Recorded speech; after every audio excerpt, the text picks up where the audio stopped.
جیسے کل پرسوں کی بات ہے، سوشل میڈیا پر عام تبصرے ہو رہے ہیں اس بارے میں کہ وہ ملالہ یوسفزئی تھی، اس نے کہا کہ انٹرویو کے درمیان اس نے کہا کہ مجھے بہت سارے رشتے آ رہے ہیں نکاح کے، میری والدہ مجھے شادی کے بارے میں بتاتی ہے کہ شادی بہت ضروری ہے، نکاح ضروری ہے، تو میں یہ کہتی ہوں انہیں کہ ہم لوگ نکاح کیوں کرتے ہیں، ضرورت کیا ہے نکاح کرنے کی، اور ایک آدمی کو اپنی زندگی کا پارٹنر بنانے کے لیے، لائف پارٹنر بنانے کے لیے نکاح نامے پر دستخط کیوں ضروری ہے۔ ہم نکاح کے بغیر، دستخط کے بغیر، شادی کے بغیر بھی تو ہم ایک پارٹنر کی طرح زندگی گزار سکتے ہیں۔ دیکھو نا، یہاں تک بات آ گئی ہے کہ وہ جو نکاح کی اہمیت ہے، جو سوالات انبیاء کرام علیہم الصلوات و تسلیمات کی سنت ہے،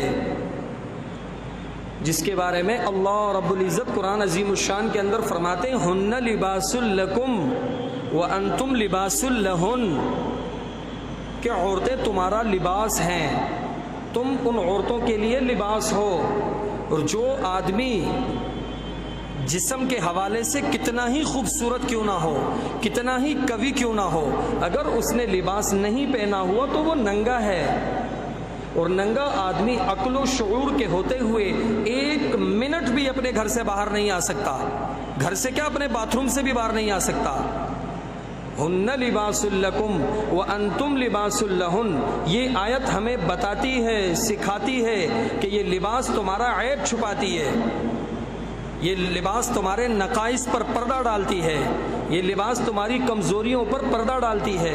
یہ لباس تمہارا زینت ہے۔ ہن لباس لکم وانتم لباس لہن، یہ آیت ہمیں بتاتی ہے کہ مطلقہ جو عورتیں ہیں ان کا نکاح کراؤ، بیوہ جو عورتیں ہیں ان کا نکاح کراؤ، بچیاں اور بچے جوان ہو جائیں فوراً ان کا نکاح کراؤ، کیونکہ ہر بچی اور بچے کے اندر، ہر بچی بچہ چھوڑیں، ہر نبی کے اندر اللہ نے جنسی خواہش رکھی ہے، ہر صحابی کے اندر اللہ نے جنسی خواہش رکھی ہے، دنیا کا کتنا ہی بڑا کوئی ولی کیوں نہ ہو، اللہ نے اس کے اندر جنسی خواہش رکھی ہے، اس کی تسکین اس کو ہر صورت میں چاہیے۔ اس کی مثال ایسے ہے جیسے ایک آدمی بھوکا ہو، اگر اس کو کھانا نہ ملے تو وہ نان بائی سے روٹی چوری کرے گا، اگر اس کو نہ ملا کھانا، اس کی بھوک بڑی تو وہ ڈکیتی کرے گا، وہ رہزنی کرے گا، وہ چوری کرے گا جب تک اس کا پیٹ نہ بھرے۔ بالکل اسی طرح جس آدمی کی جنسی خواہش ابھری، اگر اس کو حلال جائز طریقے سے، منکوحہ سے اپنی جنسی خواہش کی تسکین حاصل نہ ہوئی تو پھر وہ بدکاری کرے گا، وہ غلط راستوں پر چلے گا، وہ پرائی ماں بہن پر گندی نگاہ ڈالے گا۔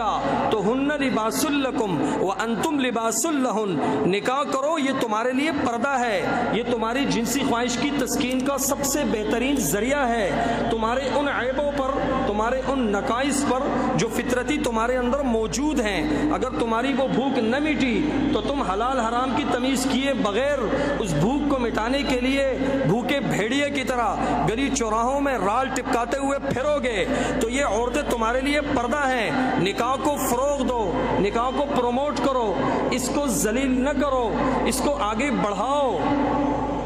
ہن لباس لکم وانتم لباس لہن، بچی بچہ جوان شادی کراؤ اس کی، کوئی مطلقہ ہو، بیوہ ہو، اس کی شادی کراؤ، کوئی رنڈوا ہو، اس کا نکاح کراؤ۔ بڑے افسوس کے ساتھ کہنا پڑتا ہے کہ ہم ہندی معاشرے سے متاثر شدہ لوگ ہیں، ہندوؤں کے اندر مطلقہ کی کوئی حیثیت ہی نہیں ہے۔ کسی عورت کا ہندوؤں کے اندر خاوند مر جائے، ساری زندگی اس کو ویسے ہی رہنا پڑتا ہے۔ 2-4 بچیوں والی، بیٹیوں والی ماں اگر اس کا خاوند فوت ہو جائے تو ساری زندگی اس کو بیوہ ہو کر زندگی گزارنی پڑتی ہے۔ ہمارے اس معاشرے کے اندر ایسی مثالیں موجود ہیں، خاوند کا انتقال ہو جائے، جوان بیوی ہوتی ہے، ساری زندگی اس کے نام پر رہ کر بیوہ ہو کر وہ زندگی گزارتی ہے۔ کتنی بڑی جہالت ہے۔ تو غلط راستے پر جب انسان چلے گا تو زنا تو ایک قرض ہے، بدکاری ایک قرض ہے، پھر وہ نکلے گا اس سے۔ امام شافعی رحمہ اللہ تعالی کے اس بارے میں اشعار ہیں، مجھے یاد آ گئے،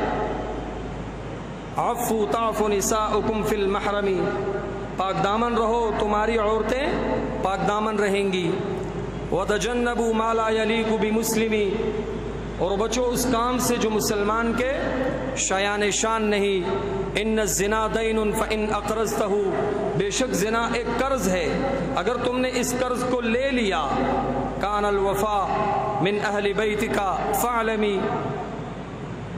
تو جان لے، خوب اچھی طرح جان لے کہ یہ قرض تیرے خاندان کے کسی فرد سے اس کی بھرپائی کی جائے گی۔ من یزنی یزن بہ ولو بجدارہ، جس نے زنا کیا اس سے زنا کیا جائے گا اگرچہ اس کی دیوار سے ہی کیوں نہ ہو۔ ان کنتا یا ھذا لبیبا فافہمی، اگر تو عقل مند ہے، ذرہ برابر بھی تجھ میں عقل ہے تو تو خبردار رہے، تو جان لے کہ یہ ہو کے رہے گا۔ اس پر آگے مولانا روم نے ایک واقعہ نقل کیا کہ ایک سنیارہ تھا ایک جیولر، اس کے گھر کے اندر نا ایک چھوٹا سا 2-3 سال سے اس نے ایک بچہ پالا، نوکری دی اس کو، وہ یتیم ہوگا، بے یار و مددگار، بے کس لاچار، اس کو اس نے پرورش کے لیے اپنے گھر میں پالا، کام کاج بھی اس سے کرواتا تھا، نوکری کے لیے اس نے رکھا، وہ پلتا رہا، وہ جوان ہو گیا۔ ایک دن وہ دکان بند کر کے اپنے گھر آیا تو اس کی بیگم رو رہی تھی۔ انہوں نے کہا کیوں رو رہی ہو؟ کہا وہ جو ہم نے 15-20 سال سے بچہ پالا ہوا تھا، جو ہماری خدمت کرتا تھا، آج میں نے اس سے سبزی منگائی، وہ سبزی لینے گیا، واپس آیا، مجھے ہاتھ میں سبزی دیتے ہوئے اس نے میرا ہاتھ اپنے ہاتھ میں پکڑا اور اس نے اس کو ایسے دبایا، میرے ہاتھ کو دبایا، تو میں نے اس کی آنکھوں میں بدکاری کے اثرات دیکھے، تو میں اللہ سے پناہ مانگتے ہوئے رو رہی ہوں کہ میرے گھر کے اندر ایسا آدمی ہے جو میرے ساتھ بدکاری کی نیت کرتا ہے۔ تو یہ سن کر وہ سنیارہ بھی رونا شروع ہو گیا۔ انہوں نے کہا تم کیوں رو رہے ہو؟ کہا آج میں دکان میں بیٹھا ہوا تھا، ایک عورت آئی، بہت خوبصورت تھی، بڑی حسین و جمیل تھی، اس نے مجھ سے سونے کے کنگن خریدے، وہ ہاتھ میں چڑھانے لگی تو اس کے ہاتھ میں وہ جا نہیں رہے تھے، تو مجھے وہ بھاگ گئی، میری اندر جنسی خواہش ابھری، تو میں نے اس کو کنگن پہنانے کے لیے اس کے ہاتھ کو اپنے ہاتھوں میں پکڑا، تو میں نے جنسی خواہش کی تسکین کے لیے اس کے ہاتھوں کو اپنے ہاتھوں سے دبایا، تو نقد اللہ نے میرے گھر سے پھر اس کا بدلہ چکایا۔ تو میں اللہ سے توبہ کرتا ہوں کہ آئندہ میں ایسا نہیں کروں گا، کسی پرائی عورت کو گندی نگاہ سے نہیں دیکھوں گا، تم بھی توبہ کر لو اور کل مجھے بتانا کہ کیا ہوتا ہے، وہ نوجوان تمہارے ساتھ کیا کرتا ہے۔ وہ عورت کہتی ہے کل وہ بچہ، پھر میں نے اس کو بھیجا، واپس آیا تو وہ رو رہا تھا بچہ کہ آپ میری امی ہیں، والدہ ہیں، مجھ پر جنسی خواہش غالب آ گئی تھی، میں اللہ کے حضور توبہ کرتا ہوں، آئندہ کے لیے آپ مجھے اپنا بیٹا ہی سمجھیں۔ تو دیکھو اگر آپ کسی اور کے لیے دل میں یہ رکھیں گے تو اس کی بھرپائی ہوگی اپنے خاندان سے۔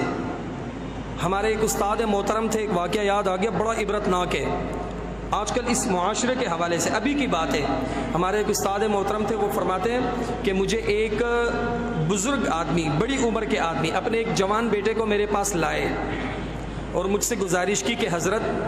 ان کو کوئی وظیفہ بتائیں، ان پر کوئی دم کریں، کوئی درود کریں یا ان کو کوئی نصیحت کریں، یہ میرا بچہ نا جنسی خواہش اس کے اوپر غالب ہے اور یہ بدکاری میں مبتلا ہو چکا ہے یا یہ عنقریب بدکاری کی طرف چلا جائے گا، مجھے ایسا شبہ ہے، تو آپ اس کی تھوڑی تربیہ کریں۔ تو استاد محترم فرماتے کہ میں نے اس کو بٹھایا کہ میں اس کو کیا نصیحت کروں، تو کہتے میرے دل میں نا وہ حدیث آئی حضرت ابو امامہ رضی اللہ تعالی عنہ والی، وہ فرماتے ہیں کہ ایک نوجوان آپ علیہ الصلوۃ والسلام کے پاس تشریف لائے اور انہوں نے کہا یا رسول اللہ میرا دل زنا کرنے کو کرتا ہے، میرا دل چاہتا ہے میں زنا کروں، آپ مجھے زنا کی اجازت دیں۔ صحابہ کرام رضوان اللہ تعالی علیہم اجمعین ایک دم سے بھڑک اٹھے اور اس نوجوان کو ڈانٹا کہ بیٹھو، تم کیسی بدتمیزوں والی بات کر رہے ہو، یہ کوئی بات ہے کرنے والی، زنا کی اجازت مانگنے آئے ہو دربار رسالت میں؟ آپ علیہ الصلوۃ والسلام نے صحابہ کرام رضوان اللہ تعالی علیہم اجمعین کو بٹھایا، اس نوجوان کو اپنے قریب کیا اور اس نوجوان سے کہا کہ بیٹا کیا تم چاہتے ہو کہ کوئی شخص تمہاری ماں سے بدکاری کی نیت کرے؟ تو اس نوجوان نے کہا اے اللہ کے نبی میں ہرگز ایسا نہیں چاہ سکتا، میرے ماں باپ آپ پر قربان ہو، آپ علیہ الصلوۃ والسلام نے فرمایا کہ کوئی شخص بھی اپنی ماں کے بارے میں بدکاری کو نہیں قبول کر سکتا۔ پھر آپ صلی اللہ علیہ وسلم نے اس سے پوچھا کہ کیا تم یہ چاہتے ہو کہ تمہاری بہن سے کوئی بدکاری کی نیت کرے؟ تو انہوں نے کہا یا رسول اللہ میری غیرت گوارا نہیں کرتی، میں ہرگز ایسا نہیں چاہ سکتا، میرے ماں باپ آپ پر قربان ہوں۔ آپ علیہ الصلوۃ والسلام نے فرمایا کہ کوئی بھی شخص اپنی بہن کے بارے میں ایسا گوارا نہیں کر سکتا۔ آپ علیہ الصلوۃ والسلام نے پھر بیٹی کی اسی طرح مثال دی، پھر خالہ کی مثال دی، پھر پھوپھو کی مثال دی۔ تو استاد محترم فرماتے کہ یہ بات میرے ذہن میں آئی، تو میں نے کہا میں ان کو اس طریقے سے سمجھاؤں گا کہ میرے بھائی کیا تم چاہتے ہو کہ تمہاری بہن سے کوئی اس طرح بدکاری کرے؟ تم یہ چاہ سکتے ہو، تم گوارا کر سکتے ہو؟ کہتا وہ جب میرے پاس آیا تو میں نے بات شروع کی کہ دیکھو میرے بھائی، تم زنا کی بدکاری کی خواہش رکھتے ہو پرائی عورت سے، تو میں تمہیں نصیحت کرتا ہوں۔ کہتا میں نے اس کے کندھے پہ ہاتھ رکھا، میں نے اس سے کہا کہ تم چاہتے ہو کہ تمہاری بہن سے کوئی بدکاری کرے؟ تم یہ گوارا کر سکتے ہو، برداشت کر سکتے ہو؟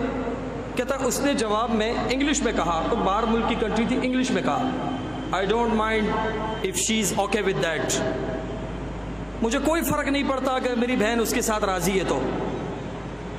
استاد محترم فرماتے ہیں میں حیران پریشان، میرا تو سارا علم ہی ختم ہو گیا، اب میں اس کو کیا قرآن کے حوالے دوں، کیا میں اس کو حدیث سناؤں؟ اس نے تو پہلے ہی جملے میں میری زبان بند کرا دی، میرا منہ بند کرا دیا۔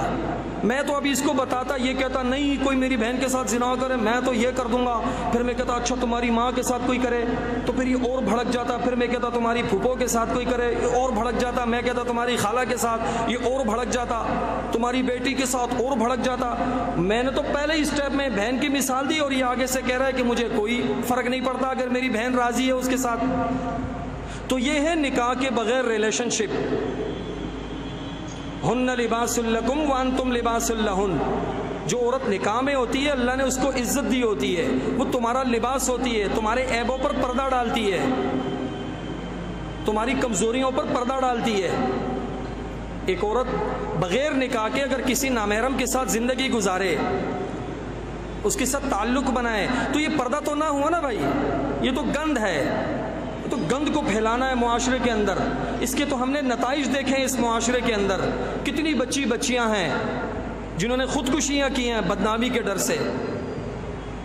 جن پر کتنے قتل و غارت گریاں ہوئی ہیں ہمارے اس معاشرے کے اندر، کتنا فساد پھیلا ہے۔